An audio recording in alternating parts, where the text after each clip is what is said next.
కానీ ఇండస్ట్రీ ఆలోచన ఎలా ఉంటుందంటే ఒక్కటి చేసిందంటే on a good day correct cinema అయితే ఈ హీరోకి ఎంత కెపాసిటీ ఉందని ఫిక్స్ అయ్యాడు కాబట్టి ఒక లాంగ్ రోప్ ఉంటుంది.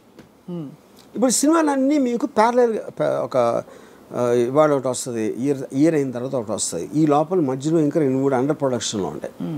వీళ్ళందరూ కమిట్ అయిపోయి ఉంటారు ఆల్రెడీ ఆ ప్రైసెస్కి అంత. ఒకటి తేడా కొట్టిందంటే హోప్ ఉంటుంది. అవును. రెండోది ఆల్రెడీ మీరు కమిట్ అయిపోయి ఉన్నారు, ఇది పని చేయట్లేదు, ఇందులో తేడా ఉంది అనుకునే టైంకి ఇంకోటి ఏదో హిట్ వస్తుంది, మళ్ళీ ఆ సైకిల్ అది కంటిన్యూ అవుతుంది. యూనో. అవును. ఇప్పుడు రాజమౌళి ఏం చేశాడంటే సేఫ్టీ నెట్ చాలా పెద్దది ఇచ్చాడు. సేఫ్టీ నెట్ ఏంటి, 2000 కోట్లు చేయొచ్చు అనే ఒక నెట్ ఉంది. అప్పుడు మీరు 500 ఖర్చు పెట్టినా 600 ఖర్చు పెట్టినా కూడా ఇంకా సేఫ్ జోన్లో ఉన్నామని ఫీలింగ్ ఉంటుంది. అవును.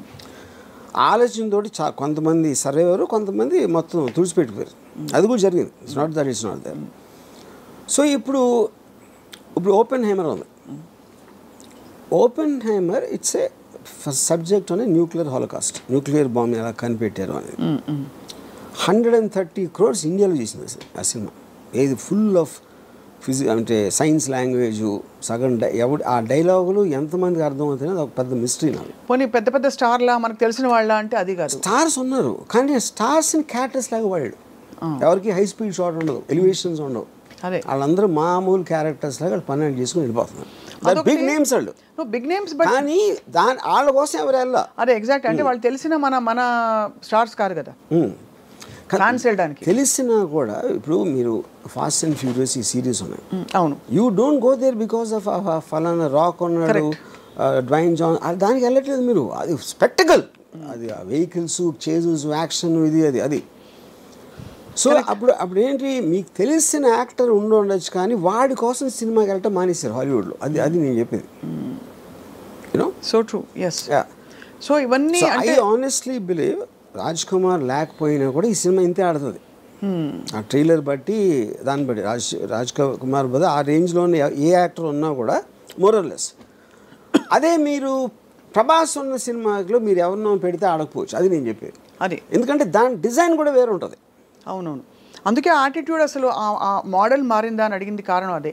బికాస్ ఇంతవరకు మనకి తెలిసి మన స్టార్స్ ఎలివేషన్స్ లేకుండా స్టార్స్ అయి ఉండి బట్ ఒక ఎంఐ మిషన్ ఇంపాసిబుల్ సిరీస్ లాగా లేదు ఒక ఇలాంటి వాటిలో చూసిన సందర్భాలు చాలా తక్కువ.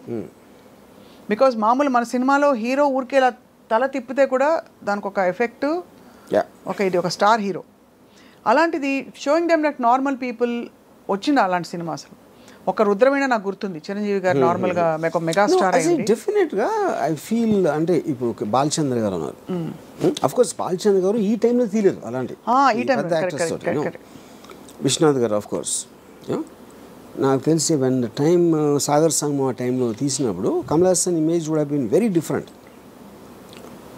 అప్పుడు వచ్చిన కమల్ హాసన్ ఫిలిమ్స్కి సాగర్ సంగమంకి ఏమి ఏదో ఉండదు. ఇంకోటి మీరు శంకరాభరణంలో సోమయాజుల్ గారు లాంటి ఒక 60-year-old అన్నోన్ పర్సన్ని ప్రొటాగనిస్ట్గా పెట్టడం అనేది నాకు తెలిసి ఇప్పుడు కూడా ఎవరు అసలు ఇమాజిన్ కూడా చేయడు. అలాగే ఒక అంత పొడుగ్గా ఉండి ఆల్మోస్ట్ యూనో డస్కీ కాంప్లెక్షన్తో మంజు భార్గవి గారిని హీరోయిన్గా పెట్టడం కూడా ఎవరు ఊహించుకోలే మీరు అన్నట్టు. బట్ అది కూడా ప్రొటాగనిస్ట్ని మీరు నాన్ యాక్టర్ని ఎవరు ఐఏఎస్ ఆఫీసర్ని తీసుకొచ్చి పెట్టడం అని దానికన్నా రిస్క్ అయితే పరాకాష్ట. ఇది కరెక్ట్ రైట్. బట్ అది కూడా మీరు అన్న వన్ ఆఫ్ ద మోడల్స్లో ఆఫ్ దీస్ అవుట్లయర్ ఫిల్మ్స్, అంటే ఆడ్ ఫిల్మ్స్ అంటాం కదా. ఈ అంటే ముందు పికప్ కాలేదు బట్ తర్వాత బాగా పికప్ అయ్యి కల్ట్ ఫిల్మ్ అయిపోయింది. ఇదేమో స్త్రీ 2 ఏమో పికప్ అవుతుందో లేదో తెలియదు బట్ ఫస్ట్ డేనే బ్లాక్ బస్టర్. ఇంకా దాని గురించి ఏం మాట్లాడక్కర్లేదు అంతే. అంటే అలా ఉంది దాని మీరు చెప్తున్న కనెక్షన్. ఇంకోటి ఏమైంది, నిన్న దాంతో రిలీజ్ అయిన అక్షయ్ కుమార్ సినిమాకి 5 కోట్లు వచ్చింది. 54 కోట్లు రాజ్ కుమార్ సినిమాకి వస్తే 5 కోట్లు అక్షయ్ కుమార్ సినిమాకి వచ్చింది. 5.5 కోట్లు అంతా జాన్ అబ్రహం సినిమాకి వచ్చింది అదే రోజు.